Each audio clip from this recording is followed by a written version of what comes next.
Boa noite, mais uma vez, grupo de estudo. Aqui estamos mais uma vez para a leitura. Livro Nosso Lar, capítulo 2, Clarencio. Suicida, suicida, criminoso, infame! Gritos assim cercavam-me de todos os lados, onde os sicários de coração empedernido, por vezes enxergava-os de relance, escorregadios na treva espessa, e quando meu desespero atingia o auge, atacava-os, mobilizando extremas energias. Em vão, porém, esmurrava o ar nos paroxismos da cólera. Gargalhadas sarcásticas feriam-me os ouvidos, enquanto os vultos negros desapareciam na sombra. Para quem apelar? Torturavam-me a fome, a sede me escaldava. Comezinhos fenômenos da experiência material patenteavam-me aos olhos. Crescera minha barba, a roupa começara a romper-se aos esforços da resistência na região desconhecida. A circunstância mais dolorosa, no entanto, não é o terrível abandono a que me sentia votado, mas o assédio incessante de forças perversas que me assomavam nos caminhos ermos e escuros. Irritavam-me, aniquilavam-me a possibilidade de concatenar ideias. Vejam só, hein? Ele sentia fome, frio, as roupas estavam rasgadas, a barba cresceu. Como é que pode? Vamos perceber isso mais adiante. Desejava ponderar maduramente a situação, esquadrinhar razões e estabelecer novas diretrizes ao pensamento, mas aquelas vozes, aqueles lamentos misturados de acusações nominais desnorteavam-me irremediavelmente. Que buscas, infeliz? Onde vais, suicida? Tais abjugatórias incessantemente repetidas perturbavam-me o coração. Infeliz, sim, mas suicida? Ele não se sentia suicida, não é? Nunca. Essas increpações, ao meu ver, não eram procedentes. Eu havia deixado o corpo físico a contragosto. Recordava meu porfiado duelo com a morte. Ainda julgava ouvir os últimos pareceres médicos enunciados na casa de saúde. Lembrava a assistência desvelada que tivera, os curativos dolorosos que experimentava nos dias longos que se seguiam a delicada operação nos intestinos. Sentia no curso dessas reminiscências o contato do termômetro, o pique desagradável da agulha de injeções e, por fim, a última cena que precedera o grande sono, minha esposa, ainda jovem, e os 3 filhos contemplando-me no terror da eterna separação. Depois do despertar, na paisagem úmida e escura, e a grande caminhada que parecia sem fim. Por que a pecha de suicídio? Quando fora compelido a abandonar a casa, a família e o doce convívio dos meus? O homem mais forte conhecerá limites à resistência emocional? Firme, resoluto, ao princípio, comecei por entregar-me a longos períodos de desânimo, e longe de prosseguir na fortaleza moral, por ignorar o próprio fim, senti que as lágrimas, longamente represadas, visitavam-me com mais frequência, extravasando o coração. A quem recorrer, por maior que fosse a cultura intelectual, trazia do mundo, não poderia alterar agora a realidade da vida. Meus conhecimentos, ante o infinito, assemelhavam-se a pequenas bolhas de sabão, levadas ao vento impetuoso que transforma as paisagens. Eu era alguma coisa que o tufão da verdade carreara para muito longe. Entretanto, a situação não modificava outra realidade do meu ser essencial. Perguntando a mim mesmo se não enlouquecera, encontrara a consciência vigilante, esclarecendo-me que continuava a ser eu mesmo. Com o sentimento, a cultura colhidos na experiência material, persistiam as necessidades fisiológicas sem modificação. Vocês estão vendo? Ele lembrava tudo, ele sabia que ele era médico, ele seria capaz de lembrar do seu trabalho, da sua cultura, das coisas que ele aprendeu em vida. Ele continuava tendo necessidades fisiológicas de fome, sede. Ele não entendia essa situação. Continuando. Castigava-me a fome todas as fibras, e nada obstante o batimento progressivo não me fazia cair definitivamente em absoluta exaustão. De quando em quando, deparava-me verduras que se pareciam agrestes em torno de humildes filetes de água e que ao que me atirava sequioso. Gente, ele comia capim, bebia lama. Devorava as folhas desconhecidas, colava aos lábios a nascente turva, enquanto me permitiam as forças irresistíveis a impelirem-me para a frente.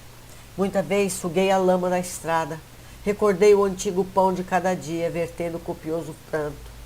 Não raro era imprescindível ocultar-me das enormes manadas de seres animalescos que passavam em bandos, quais feras insaciáveis. Eram quadros de estarrecer. Acentuava-se o desalento. Foi quando comecei a recordar que deveria existir um autor da vida, fosse onde fosse. Essa ideia confortou-me. Eu, que detestava as religiões do mundo, experimentava agora a necessidade de conforto místico. Médico extremamente arraigado ao negativismo na minha geração, impunha-se-me atitude renovadora. Tornava-se imprescindível confessar a falência do amor próprio a que me consagrara o orgulho.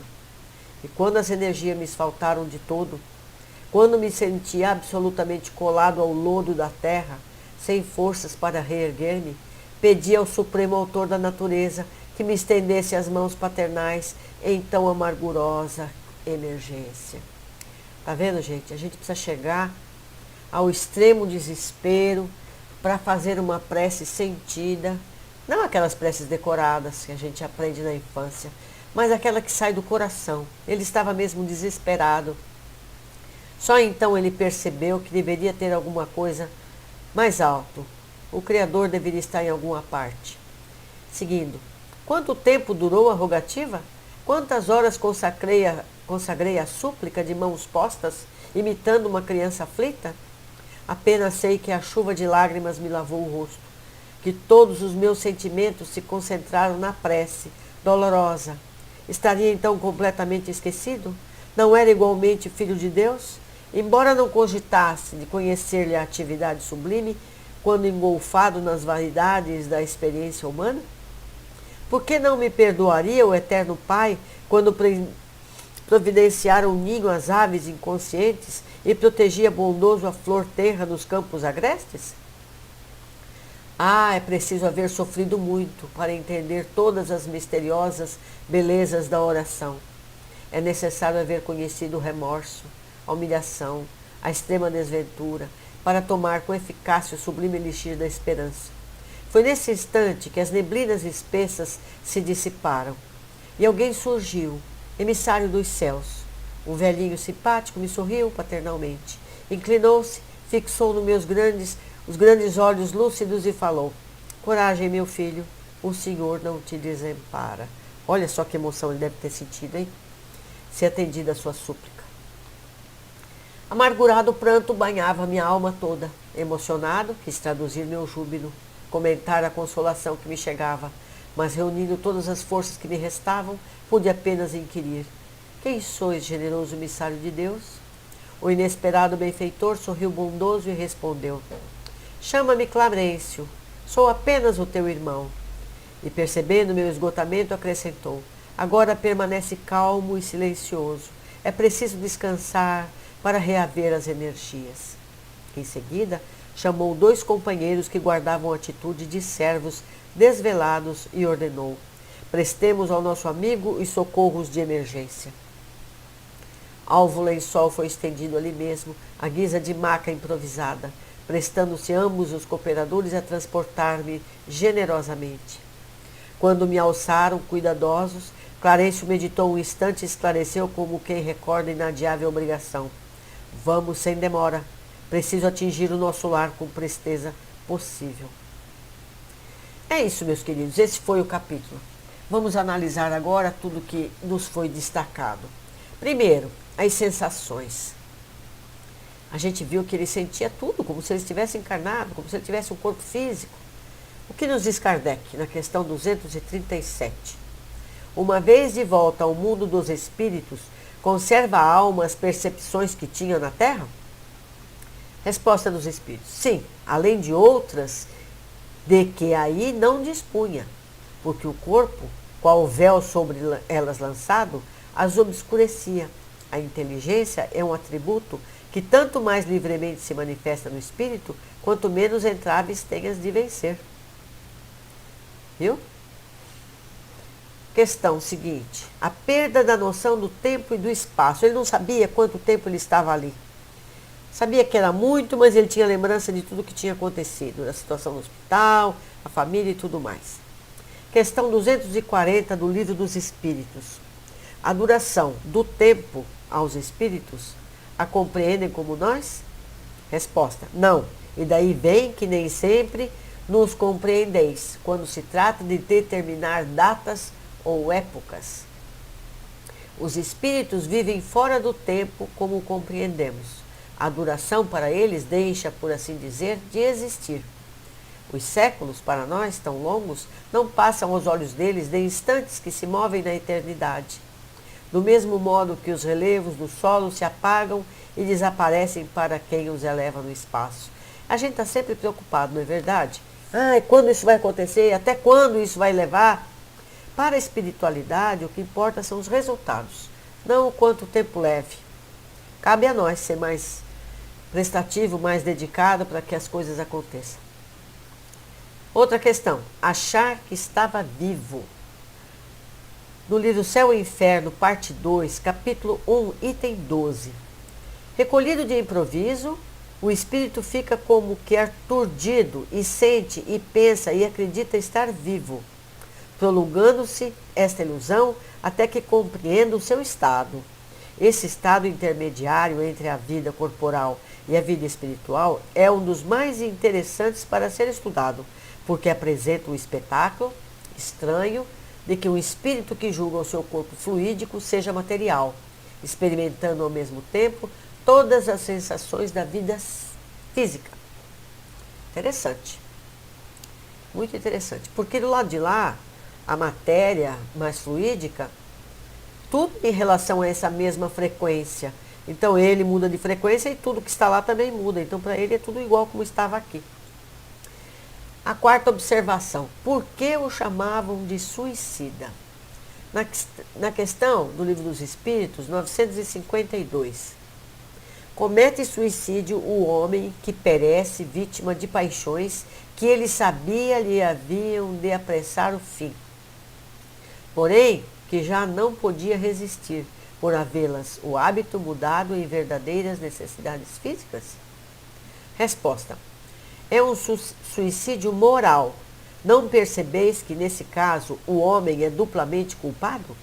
Há nele, então, a falta de coragem e bestialidade acrescidas do esquecimento de Deus.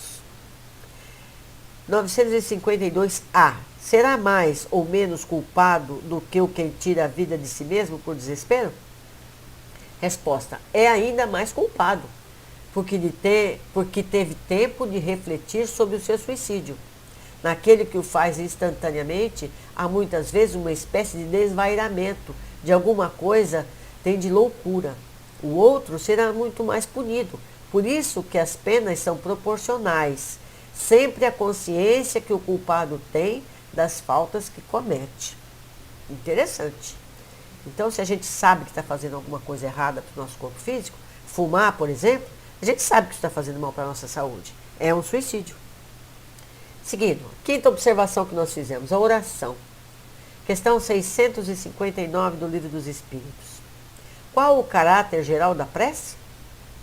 A prece é um ato de adoração. Orar a Deus é pensar nele, é aproximar-se dele, é pôr-se em comunicação com ele. As três coisas podemos propor-nos por meio da prece: louvar, pedir e agradecer.